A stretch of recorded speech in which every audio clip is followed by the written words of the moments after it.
Olá, olá, meus queridos alunos. Quero falar com vocês agora para meio que finalizar praticamente toda essa parte nossa de cartórios aqui.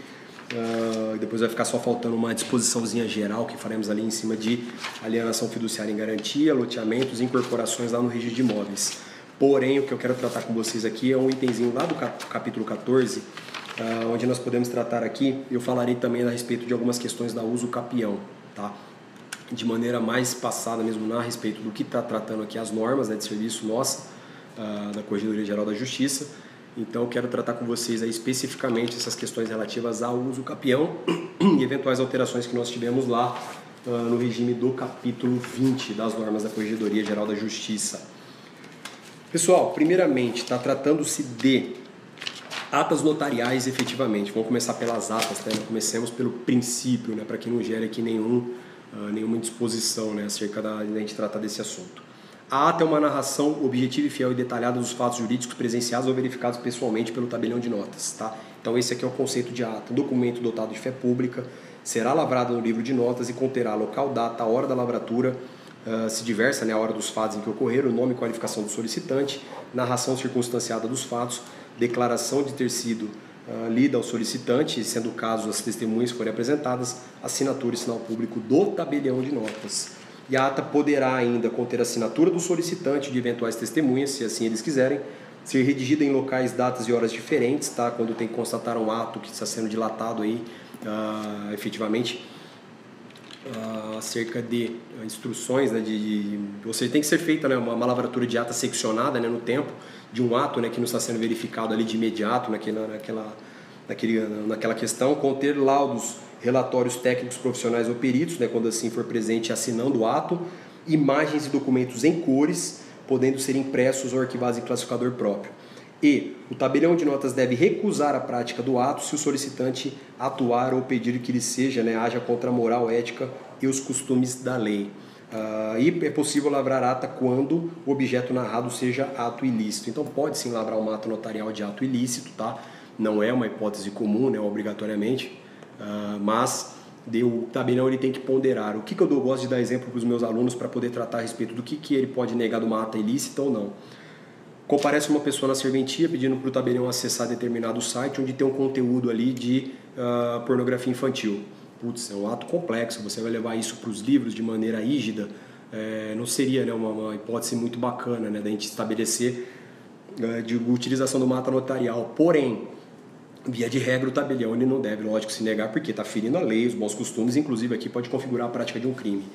Porém, se essa pessoa vem e fala para o tabelião a seguinte situação, fala, ó, essa criança que está nesse site aí é meu filho, e esse aí é o meu vizinho que está abusando sexualmente dela e expondo ela na internet, esse menor, com essas fotos aí de cunho, cunho libidinoso com crianças. E eu quero utilizar essa ata porque eu tenho medo de, eventualmente, eu denunciar isso para a polícia ou eventualmente para o Ministério Público, para apuração de eventual crime, e tire isso do ar e fique perecida a prova. Ou seja, perece nessa prova. Então, por uma questão de segurança e fé pública, eu quero que você lavre uma ata notarial disso. Tá? Porque eu quero resguardar, na verdade, para eventualmente ser utilizado como uma prova criminal, que vai se tornar uma prova cabal, né, depois nos autos, mesmo que o cara venha tirar esse site do ar. Aí sim o tabelião ele pode lavrar. Então, pessoal, tem que ser ponderado caso a caso. Tá? Então, muito cuidado com isso, para que vocês não sejam aí induzidos a erro de negar tudo de plano. Depende muito do motivo e das razões para serem utilizadas, lógico, né? Essa possibilidade aí tão gravosa de utilização de atas notariais para constatando fatos ilícitos, tá? Então, muito cuidado. Passado superada essa questão relativa à ata notarial, o que eu quero cuidar com vocês aqui agora? A chamada ata notarial para fins de uso capião extrajudicial. Pessoal, muito cuidado. Primeiro de tudo, a ata notarial para fins de uso capião extrajudicial, ela teve uma regulamentação recente, tá? Lá pelo provimento 65 de 2017 do CNJ, inclusive, né, a polêmica acerca das questões de restrição, né, do tabelião que tem que ser escolhido, tem que ser o da localização efetiva, né, do imóvel. Então, não será, né, na verdade, esse caso não pode ser livre, né, a escolha do tabelião, ele está vinculado à situação do imóvel. E da ata, no item 138.1, eu vou tratar com vocês da ata tanto na parte notarial como também na parte registral. Tá? Então vamos trabalhar esses dois sistemas aqui para não ter problema. E alguns destaquezinhos aqui, um pequeno destaque que eu vou fazer com vocês é do artigo 13 da resolução, que eu reputo muito importante. que ele é um artigo maior, né, que tem lá tanto de incisos, né, e parágrafos, então a gente tem que dar uma trabalhadinha nele de maneira bacana. Primeiro de tudo, a ata notarial para fim de reconhecimento de uso capião, além do tempo de posse do interessado e seus sucessores, poderão constar declaração dos documentos que desconhecem a existência de ação possessória ou reivindicatória, declaração pessoal a respeito do tempo de posse do interessado e seus antecessores e a relação de documentos apresentados ao tabelião, né, nos termos lá do item do artigo 216A da Lei de Registros Públicos. Os documentos apresentados da ata notarial serão arquivados em classificador próprio e aplica-se aqui no caso, né, do reconhecimento extrajudicial de uso capião, os itens 5, 5.1 e 5.2 do capítulo, aí cuidado, tá? Que aqui na verdade tem que ter cuidado com esses itens, né, lá os itens 5, né, do início do capítulo, porque inclusive um deles diz a respeito, né, da livre escolha do tabelião, e o que não é o caso mais, que o CNJ derrubou isso, né? Destaque lá dentro da resolução do CNJ, né, que ele diz, né, que na verdade, né, questões relativas aos documentos, títulos, né, instrumentos que podem ser utilizados para notificação do representado no caso de justo título. O que ele considera como justo título, tá, para fim de uso capião? Um compromisso, um recibo de compra e venda, cessão de direitos ou promessa de cessão, um pré-contrato, uma proposta de compra, uma reserva de lote ou qualquer outro instrumento, uma procuração pública com poderes para alienação para si ou para outrem, escritura de cessão de direitos hereditários especificando o imóvel e documentos judiciais de partilha ou arrematação e adjudicação. Então, cuidado, pessoal, a resolução ela traz, né, alguns itens ali que são considerados o justo título, né, para aqui no caso da justificação da posse, que é o que visa, na verdade, a lavratura da ata notarial para fins de uso capião extrajudicial. E cuidado, lá no requerimento dessa ata de uso capião que será levada ao registrador de imóveis, tem que ter sim necessária a presença do advogado e também conter a modalidade da uso capião requerida e a sua base legal constitucional, a origem e características da posse, existência de edificação, benfeitoria ou qualquer outra cessão no imóvel, com a referência, né, às respectivas datas de ocorrência, o nome e estado civil de todos os possuidores anteriores cujo tempo de posse foi somado ao do requerente para completar o período aquisitivo, o número da matrícula ou transcrição da área onde tiver inserido o imóvel usucapiendo ou a informação de que não se encontra matriculado ou transcrito. O valor atribuído ao imóvel também deve constar, tá? E o requerimento será assinado por advogado ou defensor público constituído pelo requerente e instruído com os seguintes documentos: a própria ata notarial, que nós já tratamos aqui, né, com a qualificação, endereço eletrônico, domicílio e residência do requerente, cônjuge, titular do imóvel lançado na matrícula, descrição do imóvel, tempo e características de posse, forma de aquisição, modalidade da usucapião, número de imóveis atingidos pela pretensão aquisitiva e localização e valor do imóvel e outras informações que o tabelião de notas repute importantes.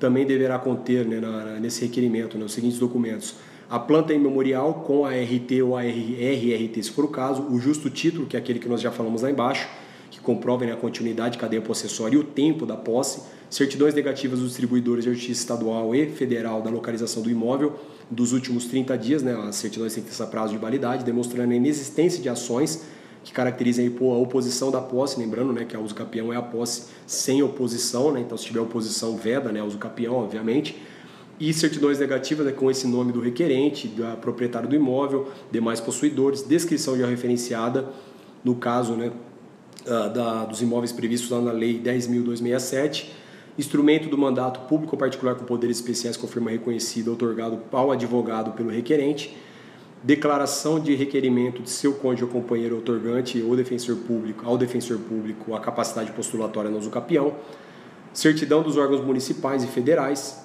e mais uma série de questões ali que ele também traz no artigo 4º que vale a pena dar uma lidinha. Na parte registral, o que nós temos que reputar de importante, que foi alterado pelo provimento 51 da Corregedoria de São Paulo. Sem prejuízo da via jurisdicional, é admitido o pedido de reconhecimento de usucapião extra, que deverá ser processado diretamente perante o cartório do RI da comarca que estiver situado o imóvel. O interessado deverá ser representado com advogado, instruído com todos esses documentos que eu falei para vocês aqui agora.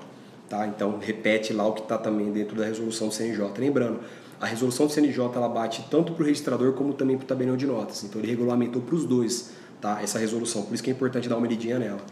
O pedido será autuado pelo registrador com prazo de pernotação até o acolhimento ou rejeição do pedido.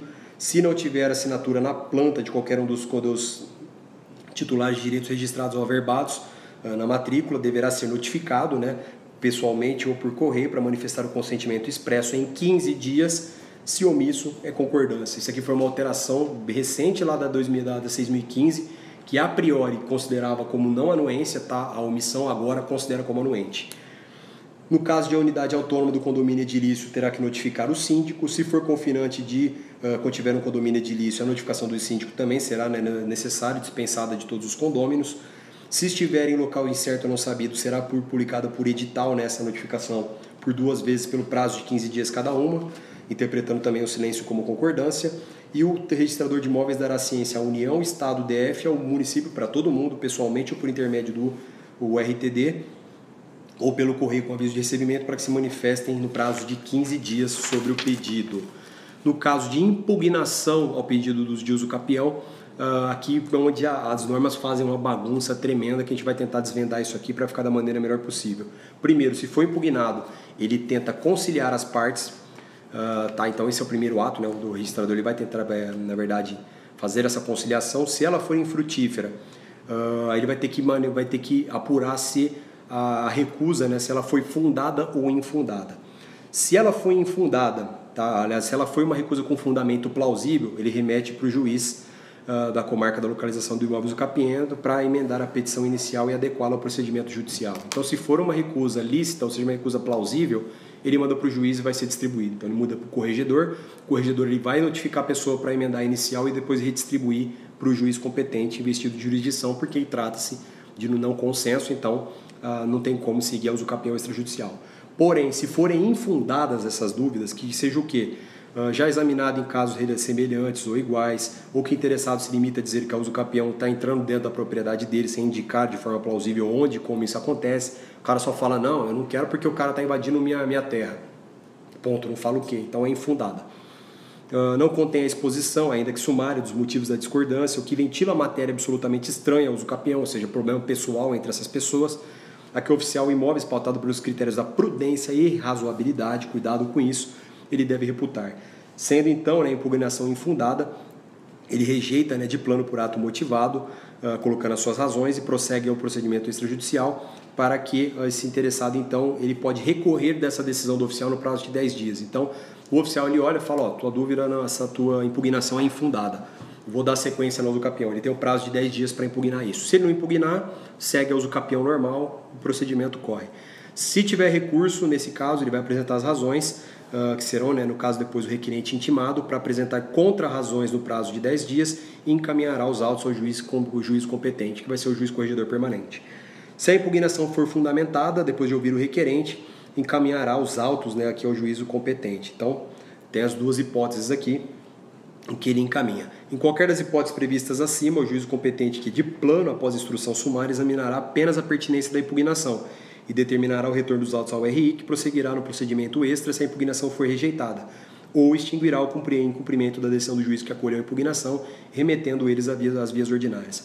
Então, se o juiz falar, não, a impugnação também é fundada, o registrador pode dar sequência.